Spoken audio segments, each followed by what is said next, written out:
Hey there, thanks so much for tuning in. I'm Court Maddox with Silverline Coaching. I'm going to start on a series for you, and this series is going to be laid out in this way.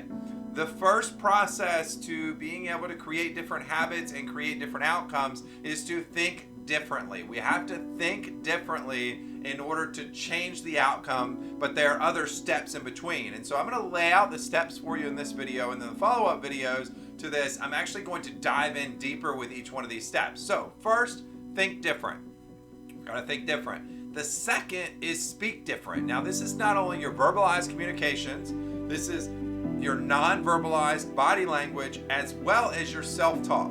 Self-talk can influence us in a multitude of different ways. So think different, speak different, going to lead to act different. We have to change our actions. Without actions, we sit still. We still have to act on what we're actually doing and saying to ourselves. We still have to take that action in order to create a difference.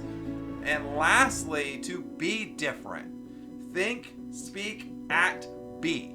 Right? We will eventually get to that be, but there's a process to be able to create and change habits. We all have habits. Some good, some bad, but we all have habits. And if we're going to change them, if we're going to redirect the course of the path that we're on, if we're going to redirect that, then the only way to do that is to think, speak, and act different so that we can then in turn be different. So again, this is a series. This is the first, just to give you a little bit of layout of what this is going to look like. The next video that you'll see will be the think different. So we'll focus on the thinking different and what that looks like and different ways to adjust and change those behaviors.